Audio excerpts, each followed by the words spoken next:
கர்த்தருடைய பரிசுத்த நாமத்திற்கு மகிமை உண்டாவதாக. தேவன் அருளிய மினிஸ்ட்ரி மூலமாக உங்களோடு தொடர்பு கொள்வதிலும் அந்த மகிழ்ச்சி அடைகிறோம்.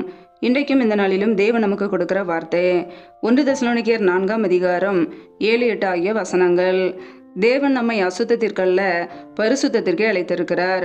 ஆகையால் அசட்டை பண்ணுகிறவன் மனுஷரை அல்ல, தமது பரிசுத்த ஆவியை நமக்கு தந்தருளின தேவனையே அசட்டை பண்ணுகிறான். ஹல்லேலூயா. கிறிஸ்துவுக்குள் பிரியமானவர்களே, தேவன் நம்மை அசுத்தத்திற்கல்ல பரிசுத்தத்திற்கே அழைத்திருக்கிறார் என்று வேதம் சொல்கிறது.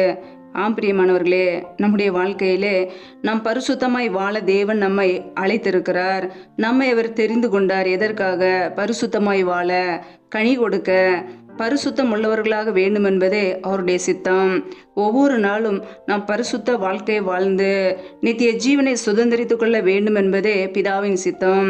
நம்முடைய வாழ்க்கையிலே அசுத்தமான காரியங்களிலிருந்து விலகி அசுத்தத்திற்கு நம்முடைய சரீரத்தை ஒப்பு கொடுக்காதபடிக்கு பரிசுத்தம் உள்ள ஒரு வாழ்க்கை வாழ அர்ப்பணிக்கும் பொழுது, மனம் திரும்பி வாழும்போது பரலோக ராஜ்யத்தை நாம் சுதந்திரித்துக் கொள்ள முடியும். இன்றைக்கு அநேகருடைய வாழ்க்கையிலே பரிசுத்த ஆவியானவரை துக்கப்படுத்துகிறார்கள். பாவம் செய்து, அக்கிரமம் செய்து, மறுபடியும் துணிகரமான பாவங்களை செய்து, அசுத்தமான காரியங்களுக்கு இடம் கொடுத்து பரிசுத்த ஆவியை துக்கப்படுத்துகிறார்கள். நம்முடைய வாழ்க்கையிலே நமக்கு பரிசுத்த ஆவியானவர் எதற்காக கொடுக்கப்பட்டார்? பரிசுத்தம் உள்ள ஒரு வாழ்க்கை வாழ. நமக்கு தந்தருளின தேவனையே நாம் அசட்டை பண்ணுகிறோம். பாவம் செய்யும் போதெல்லாம் தேவனை நாம் அசட்டை பண்ணுகிறோம். கர்த்தருடைய பிள்ளைகள் நம்மை நாமே சற்று ஆராய்ந்து பார்ப்போம். உலக காரியங்களிலே, உலக பாவங்களிலே, உலக அடிமைத்தனத்திலே, உலக இச்சைகளிலே விழுந்து போகாதபடிக்கு பரிசுத்தமுள்ள ஒரு வாழ்க்கை வாழ நம்முடைய அவயங்களை ஒப்பு கொடுப்போம். நம்முடைய ஆவி, ஆத்மா, சரீரம் எல்லாமே பரிசுத்தம் உள்ளதாக இருக்க வேண்டும். நாம் பரிசுத்தம் உள்ளவர்களாக வேண்டும் என்பதே தேவனுடைய சித்தமாய் இருக்கிறது. ஆம் பிரியமானவர்களே, கர்த்தருடைய பிள்ளைகள் இச்சையான காரியங்களுக்கு விலக வேண்டும். தேவனை அறியாதவர்கள் போல தேவனுக்கு பிரியமில்லாத காரியங்களை செய்யக்கூடாது. நாம் தேவனை அறிந்திருக்கிறோம், அவருடைய வார்த்தைகளை அறிந்திருக்கிறோம், இயேசு கிறிஸ்துவை அறிந்திருக்கிறோம். அவருடைய பிள்ளைகள் எப்படி வாழ வேண்டும் என்று வேதத்திலே நமக்கு கற்றுக் கொடுத்திருக்கிறார். அந்த வார்த்தைகளுக்கு நாம் கீழ்ப்படிய அர்ப்பணிக்க வேண்டும். மனம் திரும்பி வாழ வேண்டும். இயேசு கிறிஸ்து சொன்னார், மனம் திரும்புங்கள், பரலோக ராஜ்யம் சமீபமாய் இருக்கிறது என்று. ஆம் பிரியமானவர்களே, நாம் பரலோகத்துக்கு ஆயத்தப்பட வேண்டும் என்றால் முதலாவதாக மனம் திரும்பி பாவ மன்னிப்பை பெற்றுக்கொள்ள வேண்டும். நம்முடைய வாழ்க்கையில் உள்ள தவறுகள், குற்றங்கள் எல்லாவற்றையும் அவருடைய சமூகத்திலே அறிக்கை பண்ணி அவைகளை விட்டுவிட வேண்டும். பாவங்களை மறைக்கிறவன் வாழ்வடைய மாட்டான், அவைகளை அறிக்கை செய்து விட்டுவிடுகிறவனோ இரக்கம் பெறுவான். கர்த்தருடைய கரத்திலே இரக்கங்களை, கிருபைகளை பெற்றுக்கொள்ள மனம் திரும்பி வாழ்வோம். கர்த்தருக்கு முன்பாக நம்மை தாழ்த்தும் போது அவர் நம்மை உயர்த்துவார். ஹல்லேலூயா. நாம் தேவனை அறிந்து அவரை மகிமைப்படுத்த வேண்டும், அவரை துதிக்க வேண்டும். அவரை துதிக்காமல், அவரை மகிமைப்படுத்தாமல், அவருடைய வார்த்தைகளை தியானிக்காமல் நம்முடைய சுய சித்தத்துக்கு, நம்முடைய சுய இஷ்டத்தின்படி வாழும்போது தான் அநேக நேரங்களிலே அசுத்தமான காரியங்களிலே நாம் சிக்கிக் கொள்கிறோம். கர்த்தருடைய பிள்ளைகள் எப்பொழுதுமே கர்த்தரை மகிமைப்படுத்த வேண்டும், அவரை துதிக்க வேண்டும். அவருடைய நாமத்தை உயர்த்தும் பொழுது கர்த்தர் நம்மை நிச்சயமாய் நித்திய ஜீவனுக்கு அழைத்து செல்வார். ஹல்லேலூயா.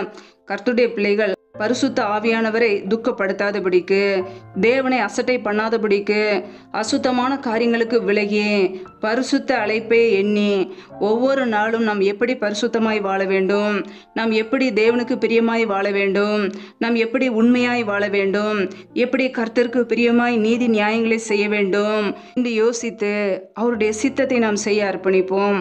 கர்த்தர் நம்மை நித்திய ஜீவனுக்கு தகுதிப்படுத்துவார். ஹல்லேலூயா. வெளியேறப்பட்ட அந்த பரலோக ராஜ்யத்தை நாம் சுதந்திரித்துக் கொள்ள பிதாவின் சித்தம் செய்வோம். பரலோக ராஜ்யத்தை நாம் சுதந்திரித்துக் கொள்வோம். ஹல்லேலூயா. கர்த்தர் தாமே இந்த வார்த்தையின்படி உங்களை ஆசீர்வதிப்பாராக. ஆமேன். நம்மை நாமே அவருடைய சமூகத்திலே தாழ்த்தி அர்ப்பணித்து ஜெபிப்போம். ஜெபம். எங்களை அதிகமாய் நேசிக்கிற எங்கள் அன்பின் பரலோக தகப்பனே, மை துதிக்கிறோம், ஸ்தோத்திரிக்கிறோம் அப்பா.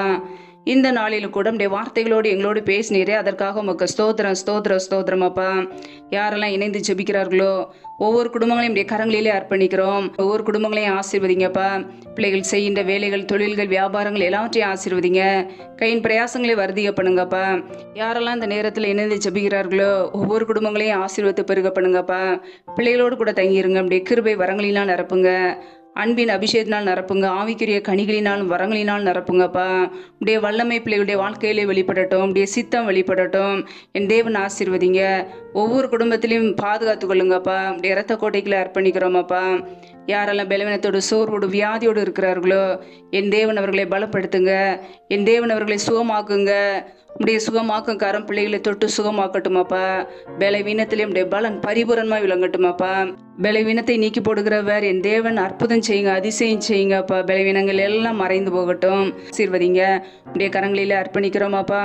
தொடர்ந்து எங்களுடைய வாழ்க்கையிலே பரிசுத்த வாழ்க்கை வாழ, பரிசுத்தத்தில் நிலைத்திருக்க, முடிவு பரியந்தம் ரட்சிப்பை பெற்றுக்கொள்ள உடைய வார்த்தைக்கு கீழ்ப்படி எங்களை அர்ப்பணிக்கிறோம். அதற்கேற்ற கிருபையில கொடுங்க.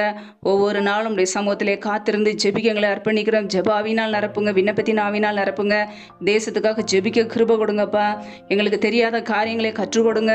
உடைய பரிசுத்த வழியில நடக்க எங்களை ஒப்பு கொடுத்து ஜெபிக்கிறோம். எங்களை பாதுகாத்து ஆசீர்வதிப்பீராக. இயேசு கிறிஸ்துவின் மூலம் ஜெபிக்கிறோம் எங்கள் ஜீவனுள்ள நல்ல பிதாவே, ஆமேன். கர்த்தர் தாமே உங்களையும் உங்கள் குடும்பங்களையும் ஆசீர்வதிப்பாராக. ஆமேன். Thanks for watching. Please subscribe our channel. Click the like and share. Click the bell. God bless you.